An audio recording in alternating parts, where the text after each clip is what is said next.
Às sextas, saltamos para a pista da rádio com os clubes do concelho. Pista de atletismo, corridas, corta-mato, salto em altura, comprimento, barreiras, lançamento. Pista de atletismo às sextas, das 18 às 19 em 104.7.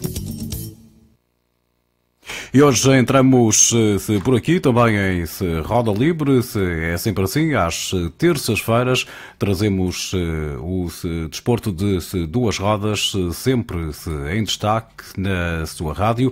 Bem-vindos a mais uma edição, estamos no ar com o programa de hoje e que tem como convidados Joaquim Andrade e também o Luís Gonçalves. Vamos falar das várias provas que teve o São João de Veres, desde o interregno que fizemos também por motivos justificados, do 25 de Abril até ao dia de hoje, e há aí muito para nos debruçarmos, começando, por exemplo, com o Grande Prémio de Mortágua, em que o ciclista Gonçalo Santos esteve em grande destaque, mas há outras notas, naturalmente, para falarmos deste grande prémio e de outros que aconteceram.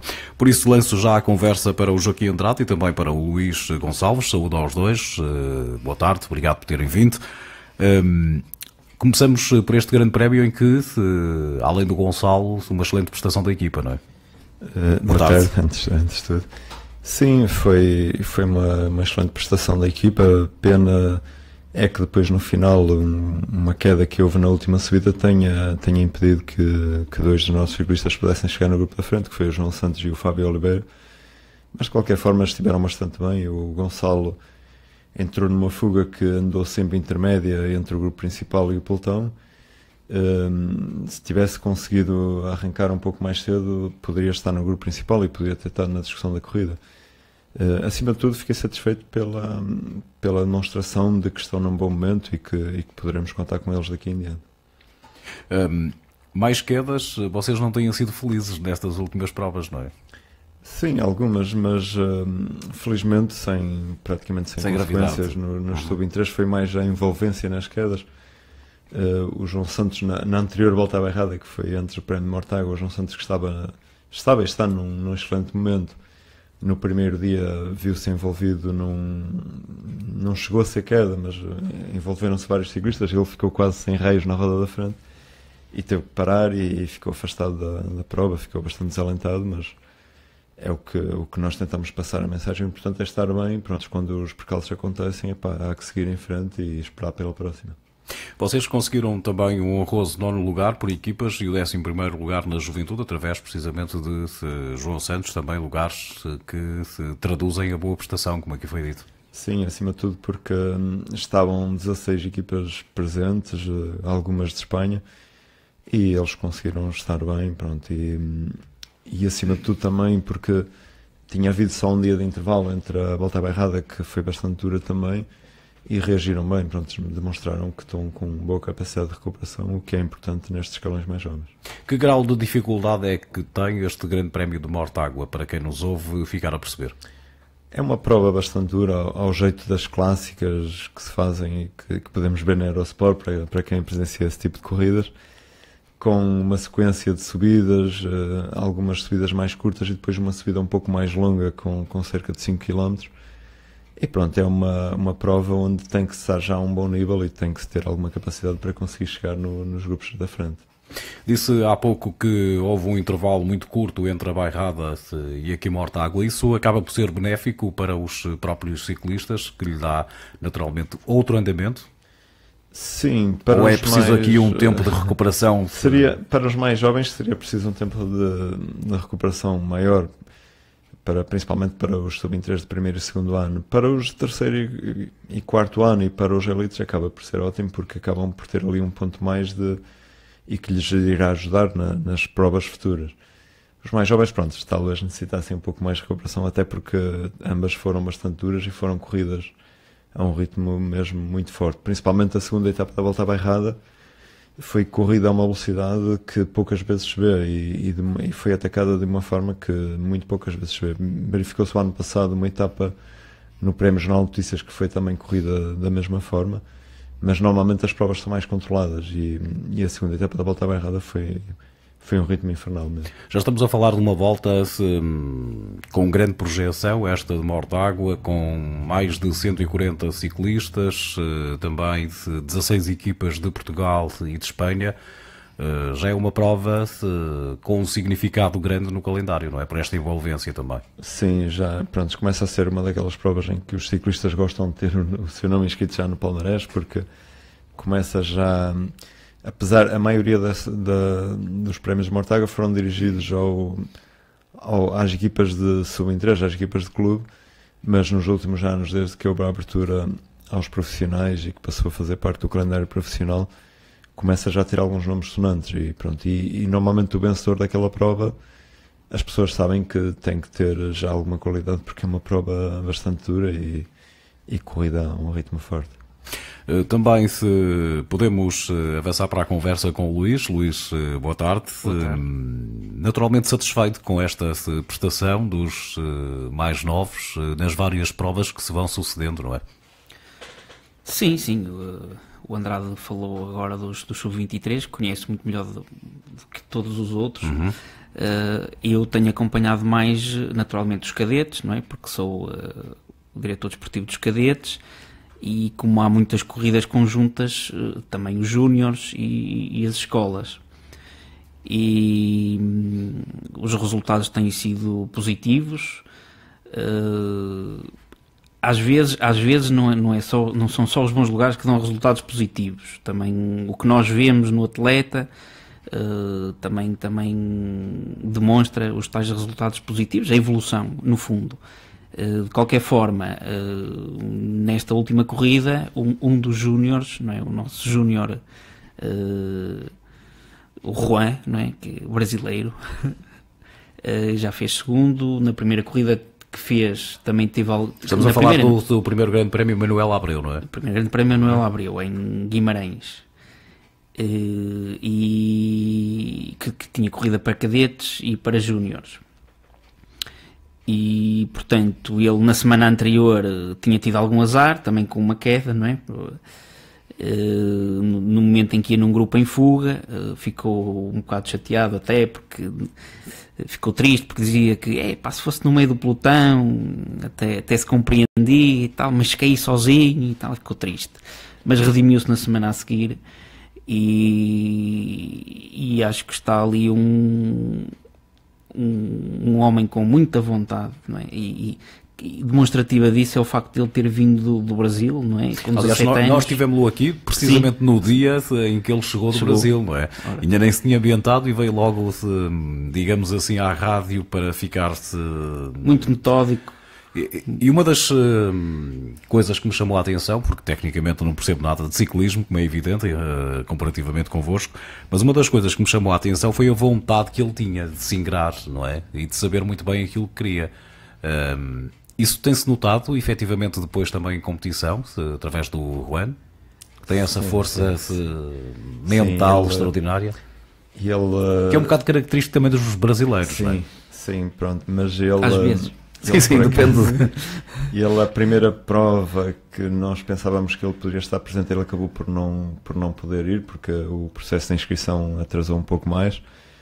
Ele ficou todo impaciente, né? E depois, logo na semana a seguir, fez uma prova com uma exigência tremenda, porque participaram cerca de 150 a 160 ciclistas.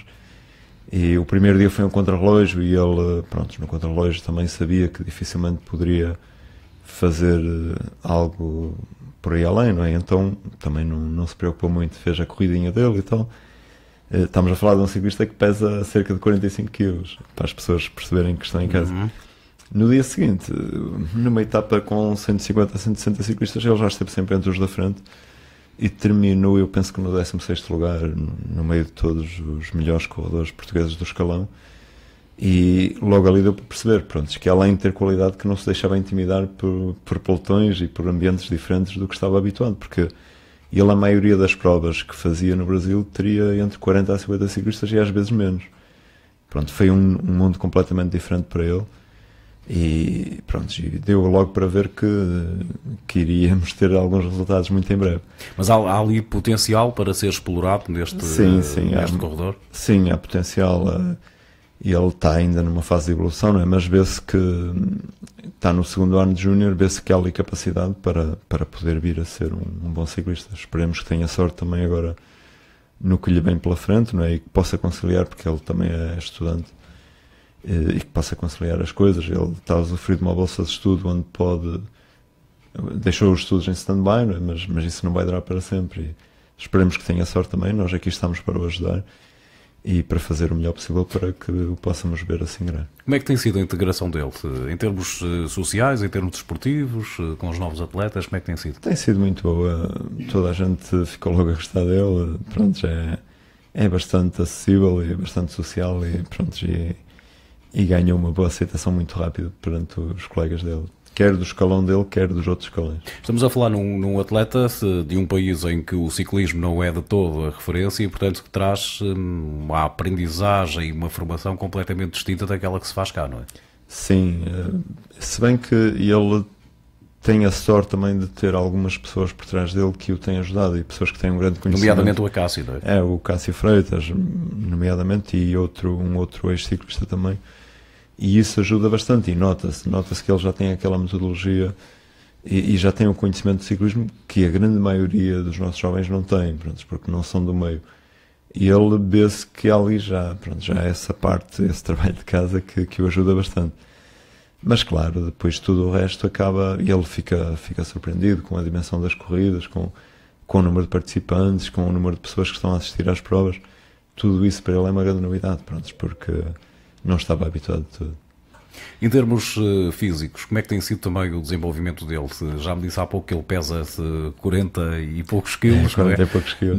Apesar de ser um jovem, tem 16 ou 17 anos, não é? Sim. Mesmo assim, é quilos a menos, não é? Sim, é quilos a menos, mas também temos que... Pronto, ele está numa idade onde já se começa a definir um pouco quais serão as características dele e ele será com certeza um trepador por excelência, não é? E de certo, pronto, nunca, mesmo por mais que desenvolva, nunca irá ser um atleta muito pesado.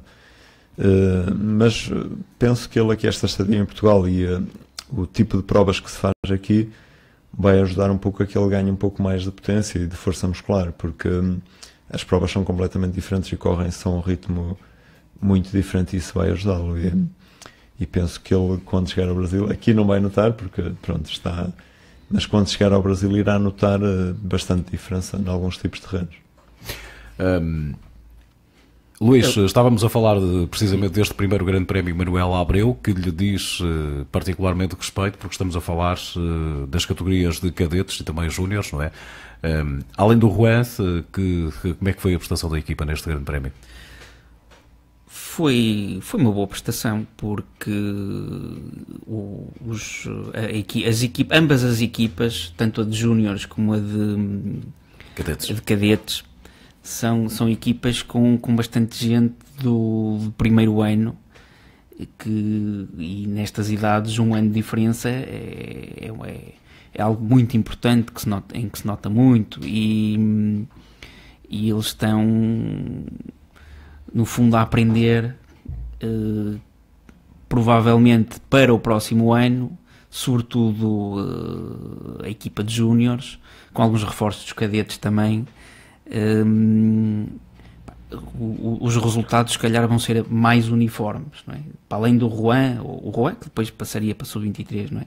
Mas tem lá mais 2 ou 3 atletas que com certeza para o ano vão fazer lugares muito melhores, não é? E às vezes não é fácil explicar-lhes isso. Essa é a tarefa mais complicada do diretor esportivo. É muito complicado. Mesmo nos cadetes, há alguns cadetes que vêm, obviamente, não é, dos juvenis, e estão habituados a fazer corridas muito curtas, até em alguns casos só gincanas quase brincadeiras, não é? Enfim, dá para tudo, não é? Dá para tudo. Claro. E depois chegam aos cadetes e é um salto grande, porque começam a fazer, por exemplo, a próxima prova, que é da Taça Portugal, da Zona A, o apuramento para a final da Taça Portugal, terá 75 km ou 72, algo que um juvenil não estava habituado a fazer. Fazia provas de 25, 30 km no máximo. É mais do dobro, não é? É um Quase salto impressionante. E para alguns que estavam habituados a chegar na frente, agora não chegarem nos grupos da frente, psicologicamente é complicado de gerir, vão-se não é? um bocado abaixo e começam a pensar assim, mas afinal, então eu andava tanto e agora já não ando. Andam na mesma. Andam na mesma e até andam mais. Só que os outros também, os concorrentes, também andam. E a extensão é diferente, não é? A extensão, a própria dificuldade das provas, os competidores diretos, é tudo diferente. Portanto, é tudo preciso um tempo de habituação. Essa é sempre a parte mais complicada de gerir essas emoções com os atletas para que eles não caiam em desânimo e até desistam da modalidade, por exemplo, em algumas circunstâncias, não é? Sim. Quando nós deixamos de chegar à frente, vamos desanimando. Eu acho que há dois saltos grandes no ciclismo. No ciclismo, se calhar noutras modalidades também, mas é a passagem de juvenil para cadete, que significa, as corridas significam mais, o dobro, não é? É um salto muito grande. E depois é numa idade em que já se começam a definir, o corpo começa a ficar mais definido, 15, 16 anos, e pronto, mais massa muscular. E o salto para sub-23, não é? Até porque de júnior para sub-23, até porque muitas vezes correm logo os profissionais, não é? Que também não é bom às vezes é bom, outras vezes não é bom, mas os do primeiro ano ficam um bocado desanimados. E são dois saltos muito grandes. Não é tão grande se calhar o salto de cadete para júnior, também tem a sua dificuldade, mas se calhar não é tão grande, mas o de juvenil para cadete e o de júnior para sub-23, ou seja, para sénior, não é? Para fazer já corridas com os profissionais, são saltos muito grandes. E não é fácil lidar às vezes com essas sensibilidades dos atletas que estão habituados no escalão inferior a chegar à frente. A chegar à frente, ou a fazerem, ou um júnior que faz um arranque e fica com 10 à volta dele, depois faz outro arranque e fica só com 3, não é? Todo contente, e só o maior, e depois chega a sub-23 e não consegue fazer nenhum arranque, e quando olha à volta dele estão lá 50 ou 60, o que não significa que seja mau, porque estarem lá aqueles 50 ou 60 significa que se calhar 50 também já ficaram para trás. Mas não é fácil gerir algumas sensibilidades. A falar deles disso não é bem a mesma coisa, não é? O entendimento não é o mesmo que nós estamos aqui na conversa, não é? Não, alguns vão perceber. Sim, alguns, mas outros... Outros não e desistem. Ele está-me a dar música, não é? Sim, muitos desistem, mas isso também é o que faz a seleção dos melhores, dos não é? que podem vir a ser ciclistas ou não. Que aí também se vê a força mental de cada às um, vezes, não é? Exatamente. Às vezes até quem tem mais ou melhores resultados na formação, não é? Em cadetes, júniores, às vezes até não chega a ser ciclista.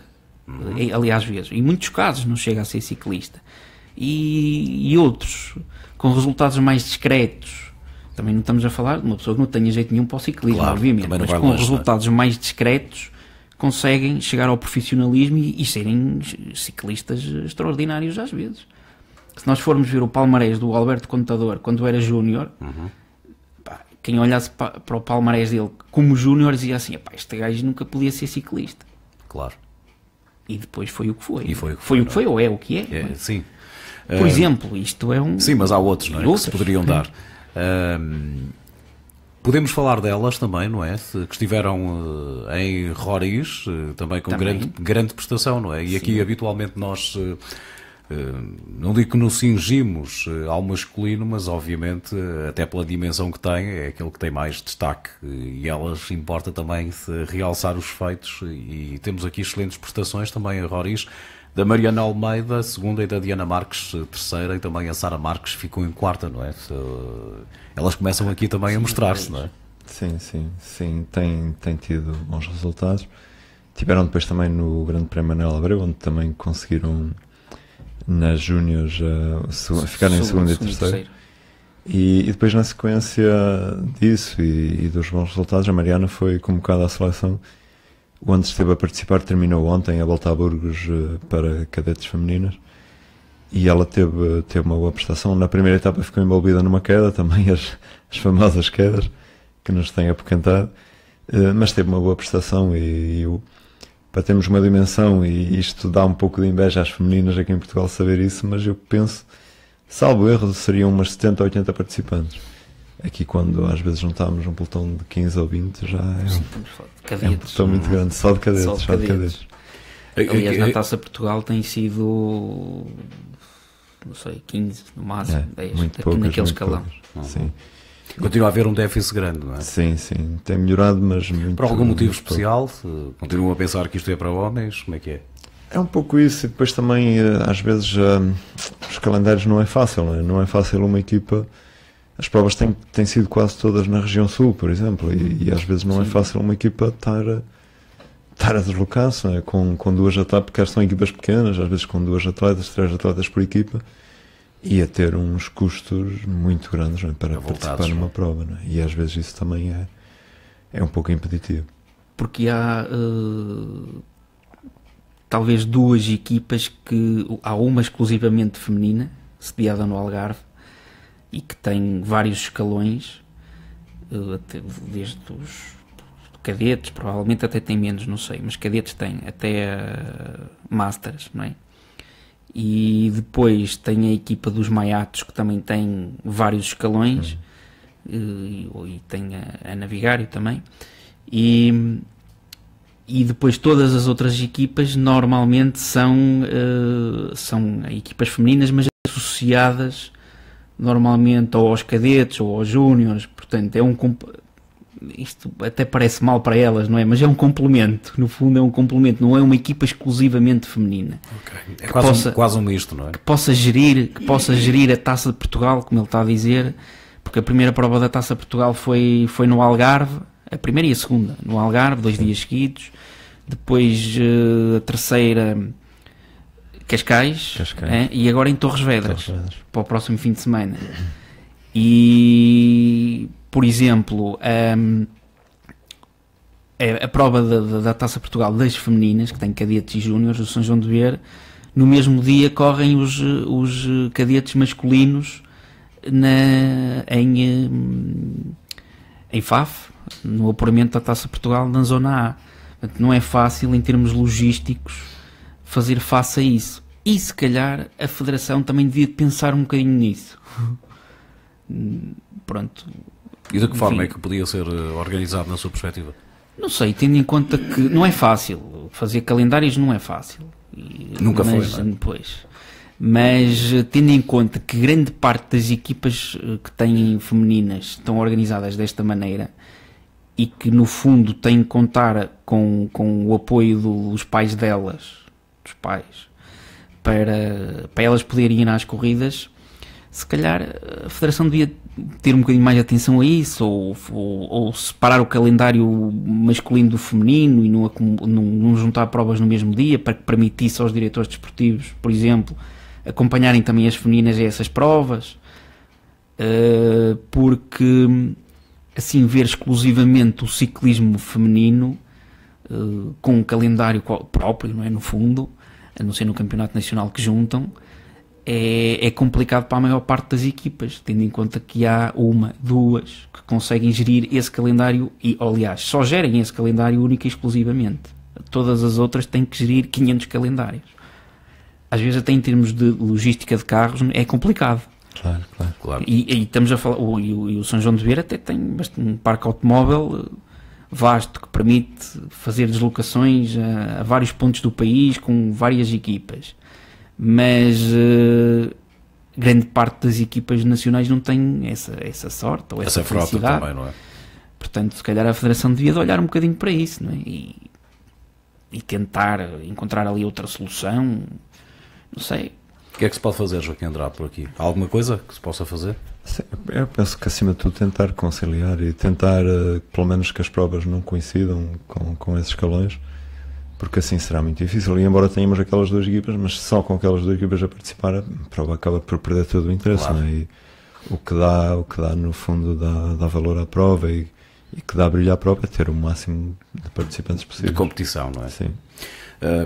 Tem-se notado, apesar dessas limitações e de sabermos que também é um núcleo restrito de atletas femininas que vocês têm, tem-se notado a evolução delas também no ciclismo?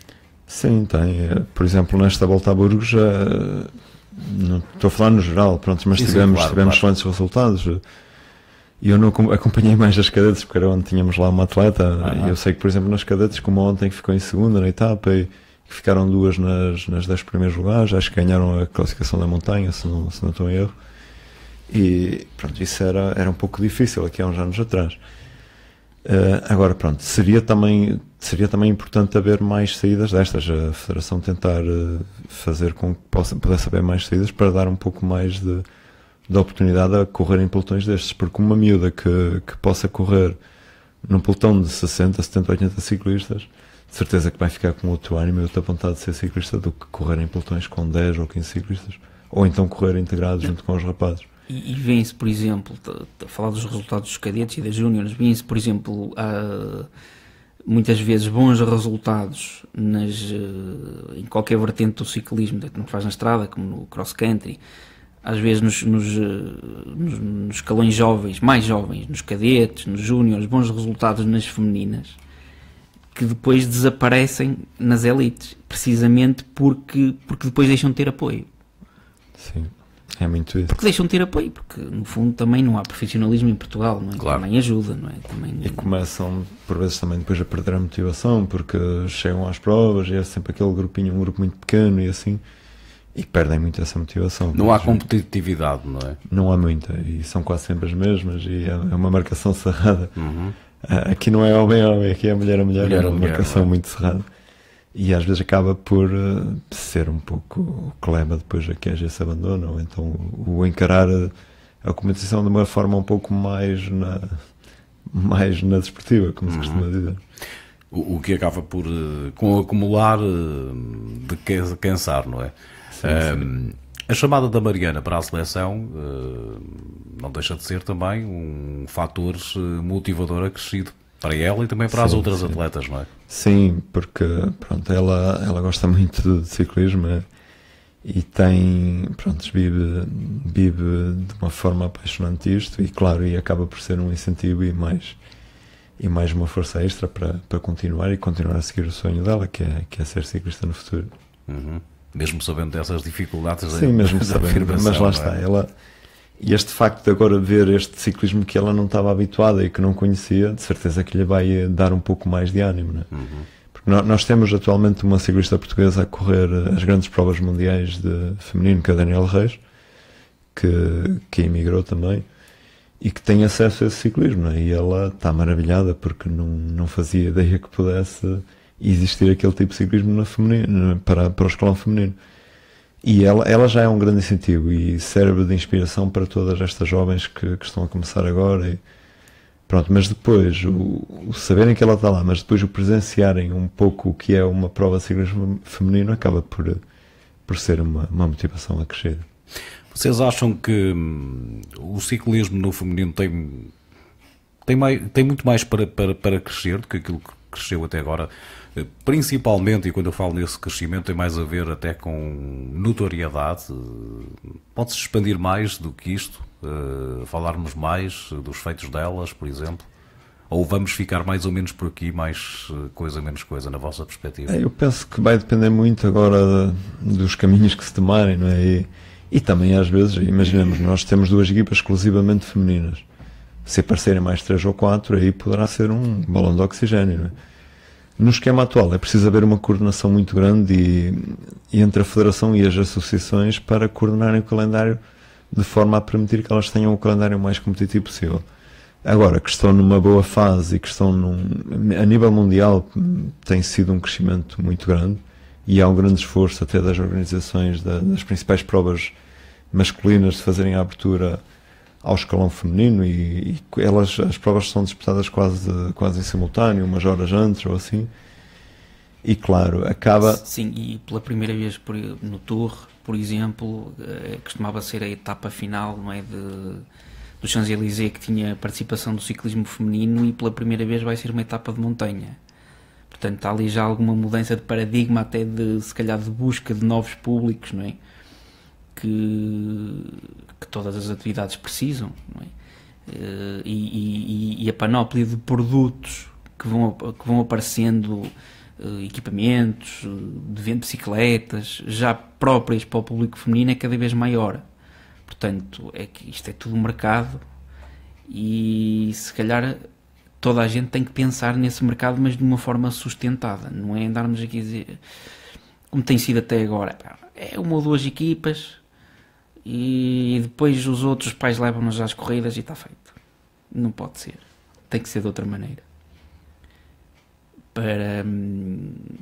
Enfim, nós resultados já tivemos alguns. A Ana Barros foi aos Jogos Olímpicos, sim. Né? Aliás, foi apurada 2 vezes, só conseguiu ir uma vez porque da primeira vez lesionou-se e foi a segunda. Pronto. Foi aos Jogos Olímpicos e fez 23º, pronto, foi um bom lugar. E teve em campeonatos do mundo e participou em várias corridas, ganhou muitas corridas mesmo a nível internacional. Mas desde essa altura e já lá vão uns anos, não é? Temos que recuar ao princípio dos anos 90, onde o que tinha a equipa a Tensai, o Trabanca também tinha, portanto eram equipas femininas sustentadas. Depois desapareceram, apareciam de vez em quando mulheres que andavam e andam muito bem. Mas desapareceram por algum motivo especial? Eu penso que é falta de apoio, se calhar. Falta de apoio. Não souberam aproveitar. E depois o que poderá acontecer agora. Pronto, têm surgido estes projetos, mas depois, se não houver crescimento, se continuarem a ser provas com 10 ou 12 ciclistas, o natural é que os próprios patrocinadores possam perder um pouco o entusiasmo. Claro. Não tem a visibilidade que eles próprios precisam. Os próprios atletas fartam-se daquele. Ficam sempre 4 ou 5 que correm durante muitos anos, porque gostam mesmo daquilo. E até com sacrifícios pessoais grandes, algumas, e algumas também com bons resultados no estrangeiro, como a Isabel Caetano, no ciclocross. Se fosse, às vezes costumamos dizer assim, ela se fosse belga tinha tido uma carreira se calhar no ciclocross, tinha jeito para aquilo, mas é portuguesa. Mas isso, quem diz no ciclismo diz noutras atividades, é assim, é normal. É um ciclismo, o ciclismo feminino é feito de pontos. Tem aqui uma atleta que faz alguns resultados, depois passados 5 anos também há outra que faz alguns bons resultados, agora é a Daniela Reis. E a Daniela Reis até quando? Nós esperamos que durante muitos anos e tendencialmente lá por fora, porque regressar para onde? Não é? E para quê, não é? Depois de estar habituado a isso. Só, para fazer o campeonato nacional. Sim, só se for para competir mesmo, não é? Mas mesmo aí também não há grande interesse, não é? Não, interesse há em ser campeã nacional, não é? Mas, para ela, digo eu. Sim, as adversárias não são propriamente. É diferente aquilo. E tivemos essa época no final dos anos 80 e princípio dos anos 90 que se calhar podia ser aproveitada, mas que não foi. Não sei, se calhar também o presidente da federação que mudou na altura não gostava do ciclismo feminino, ele não gostava de ninguém, não é? Mas pronto, também não gostava do ciclismo feminino e veremos agora, mas estão lançadas algumas boas bases. Há sementes, não é? Para dar continuidade ao trabalho. Se calhar convém que as aproveitem e que reflitam também sobre esta questão dos calendários, sobre as participações das seleções jovens no estrangeiro e um bocado na promoção também do ciclismo feminino, que é um mercado em expansão, se calhar. As marcas cada vez mais pensam nisso, que vendem os produtos. Eu penso que também é preciso estar atento. Podemos ficar para trás, Joaquim Andrade, em relação a outros países, se não for atalhado caminho, por exemplo? Sim, podemos. Posso falar na situação agora desta volta a Burgos, que acompanhei de perto. Eu não fazia ideia que havia tanta equipa em Espanha de ciclismo feminino e que havia tantas participantes, não é? Já estamos muito atrás da Espanha, não é? E, pronto, agora poderíamos aproveitar também um pouco essa questão de haver tanto ciclismo feminino e está tão forte para fazer algumas provas, porque não? E convidar algumas equipas de Espanha para estarem a participar. Não é? Sim. Até porque aqui tínhamos aquele fator motivacional que falávamos há pouco para outras atletas virem para o ciclismo, para a visibilidade que tinham, pela própria competitividade que iria aumentar, não é? Sim. A exigência. E este tempo que o Luís estava a falar da Tensai e que havia, o ciclismo feminino estava ali a mostrar um grande crescimento. Mas estamos a falar numa altura em que era raro ver uma mulher andar de bicicleta. Só se via mesmo essas competiam. Agora não. Agora ainda achamos estranho, não é? Mas agora já se vê muito. A pessoa vê muita mulher mesmo andar de bicicleta, muita rapariga. pronto, é muito mais fácil agora do que nessa altura. Agora é preciso aproveitar essa onda. A base de recrutamento agora é muito maior. Não é preciso andar tanto para trás, basta andar, sei lá, 10 anos para trás, que era muito estranho ver uma mulher ou uma rapariga a treinar, não é, na rua, ou então quando saíam acompanhados dos rapazes para treinar, também era um escândalo. Então ela vai treinar, e para o mato, às vezes, não é, por causa do cross country, quando se fazia BTT e tal. E hoje em dia é perfeitamente normal. Até grupos ou sozinhas. Tem muitas atletas a praticar BTT, por exemplo. Não é? Sim, sozinhas, ou na estrada é comum já encontrar mulheres sozinhas a pedalar. Portanto, a base de recrutamento está a aumentar. Se calhar devíamos de aproveitar. E há que fazer alguma coisa. Relativamente ao próximo fim de semana, já percebi que temos aqui a Taça de Portugal em Torres Vedras, não é? Que expectativas é que existem? Do costume, não é? Elas irão para fazer o melhor possível. A Mariana está na disputa dos lugares cimeiros. Os 2 primeiros lugares estão se calhar um pouco mais distantes, mas tem o pódio ao alcance. Vamos ver se as coisas correm bem. E mesmo para chegar aos primeiros lugares é possível? Sim, é sempre possível. Não é fácil, não é? Porque elas têm já uma vantagem um pouco grande, considerável, mas continua sempre a ser possível. As próximas provas, Luís, que se avizinham, que expectativas também para os mais novos, neste caso? Tem essa das femininas que, como disse ali o Andrade, a Mariana pode chegar ao pódio.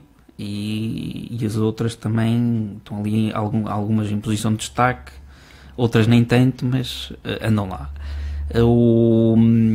Os cadetes correm a Taça Portugal, a Zona A, em Faf, o apuramento para a final nacional, que será no final de maio, numa prova de 2 dias a pontos, né? Contra-relógio individual e uma prova em linha.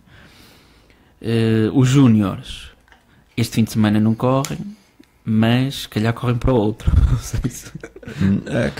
Não, eles têm prova. No domingo. Exato, no domingo. E até aproveitamos para fazer aqui um apelo, porque vamos ter uma competição aqui bem perto de nós, que é em Maceda, no domingo. Sim, senhor, no próximo domingo. Já me chegou aqui uma nota disso também. A partir das 14, pronto, onde contrariamente ao que está detalhado nos cartazes, provavelmente a prova irá ser aberta também aos sub-23 de primeiro e segundo ano, que poderão correr integrados junto com os júniores, o que dará um pouco mais também de competitividade à corrida e que acaba por ser bom também para esses sub-23 mais jovens ter um pouco mais. Era isso que eu ia perguntar. É uma forma deles continuarem a crescer em evolução e em competição, acima de tudo, não é? Sim, acaba por ser bom para os 2 escalões, pronto, e é um dos temas que está um pouco em cima da mesa ultimamente e que a Federação tem debatido e que tem pessoas que concordam, outras não. Eu pessoalmente concordo e acho que é um bom ponto, não sempre, não vamos fazer sempre estas provas em conjunto, mas de vez em quando, quem sabe uma vez por mês, por exemplo, ou a cada 2 meses, fazer uma prova em que haja esse tipo de abertura, porque permita que os sub-23 mais jovens possam andar um pouco mais ao ritmo a que estavam habituados e manter um pouco mais a esperança que são competitivos ainda, e permite também aos júniores, principalmente aos de segundo ano, que possam ter já uma aproximação àquilo que irão encontrar no ano seguinte, que é um ritmo já mais acima. Nós temos assistido também a cada vez mais associações como esta do ciclismo, mesmo que de outro concelho, organizarem provas. Isto vem de certa forma também ajudar e atenuar a falta de competição que aqui temos falado frequentemente. Sim, vem ajudar bastante. E estas provas normalmente têm caráter mais regional, pronto, e normalmente, mas eu sei que quase todos os fins de semana há provas destas. A semana passada houve uma em Vila Chão de Ourique, acho eu, também mais ou menos nestes moldes. E é importante, pronto, é importante porque até por aquela questão, às vezes aquele ciclista que teve uma pausa por algum motivo ou por outro, ter estas provas onde tem alguma possibilidade de voltar um pouco e pelo menos manter alguma atividade. Muito bem, estamos praticamente no final desta nossa edição de hoje do Roda Livre. Não sei se há mais alguma coisa que queiram abordar. Podemos só falar um pouco deste fim de semana que terminou ontem, né? Fim de semana prolongado, e que foi em Burgos. Na Volta às Astúrias. Okay. Na Volta às Astúrias, aqui já falar nos profissionais, onde foi também um ponto histórico, porque uma equipa portuguesa venceu um ciclista espanhol, o Raul Alarcón, do W52 Futebol Clube de Porto, mas que venceu essa Volta às Astúrias e como rival direto nada mais nada menos que o Nairo Quintana. E pronto, isso foi muito importante. Todas as outras equipas portuguesas tiveram também uma boa prestação, mas acima de tudo o Porto, pronto, já acabou por conseguir levar de vencer. O Porto dá a ideia nesta fase, digo eu, pelo menos por resultados que vou analisando, de estar com uma certa supremacia em relação ao Sporting. Nota-se isso? A nível nacional não se tem notado tanto. Mas a nível internacional sim, não é? A nível internacional sim, eles têm feito uma aposta, é clara, pronto, só quem está atento é que não nota nisso, tem feito uma aposta muito forte em tudo que é prova internacional, seja cá dentro de Portugal, seja fora de portas. O diretor desportivo continua a dizer entre perguntas e assim, a afirmar que não fazem intenções de subir de escalão para o próximo ano, mas este tipo de comportamento, este tipo de atitude competitiva tão forte leva a crer que haverá ali vontade de dar o salto para o escalão acima. Esperemos que sim, seria positivo. Pode tirar-se ilações destas provas que têm acontecido e dessa supremacia que falo para o calendário nacional mais à frente? Sim, pronto. Já, ou são coisas diferentes? É um pouco diferente, mas de qualquer forma começamos a notar, pronto, que há uma aposta já grande. O Sporting tem jogado um pouco mais na defensiva, com alguns nomes a resguardarem-se um pouco mais, se calhar a pensar um pouco mais na altura da volta a Portugal. Mas tem estado também sempre ali com alguém na disputa. O Porto tem estado um pouco mais, talvez tenha mais soluções, não é? Talvez tenha mais corredores que possam ser chefes de fila quase em qualquer corrida. Tem um leque maior. Mas pronto, mas nota-se que há mesmo... Aliás, nota-se isso até pela alternância em termos de visibilidade dos próprios atletas, não é? Há uma alternância grande. Sim, há uma alternância grande, tem sido maior no W52, mas o Sporting também tem mantido essa alternância, conseguem também lidar um pouco com isso.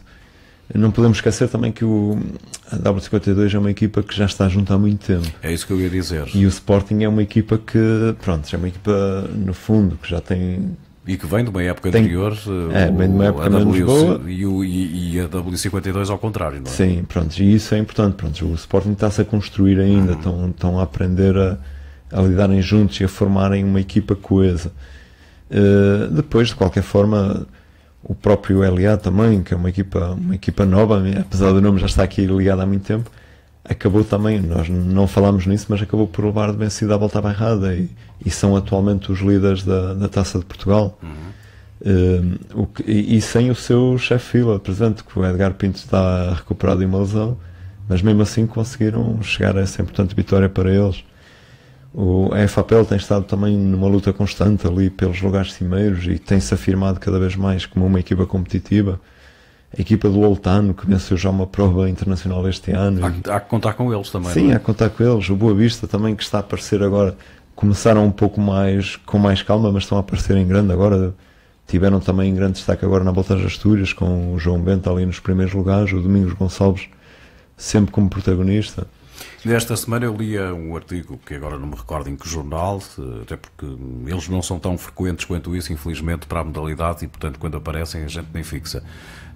Sobre a equipa de Loltano, alguém que dizia que isso no fundo que o Andrade está a dizer, que têm passado um pouco despercebidos, mas que há que contar com eles. Sim, e eles têm um conjunto forte, mas tem um ciclista que é o Vicente Garcia de Mateus, que é um ciclista com um grande futuro pela frente e que tem demonstrado uma capacidade muito acima da média e que era encarado quase como aquele ciclista rápido que podia vencer algumas etapas, mas que hoje em dia começa a ser um caso sério e é um nome a ter em conta mesmo para a geral da Volta a Portugal. E mesmo em relação à Volta às Astúrias, se olharmos para a classificação geral, os 10 primeiros estão 5 representantes de equipas portuguesas e repartidos, porque o Alejandro Marque, que é do Sporting, não é? Do Sporting de Tavira, fez quinto, não é? O João Benta fez quarto, ainda chegou a pensar que fazia terceiro, chegou a ir ao pódio, mas depois isso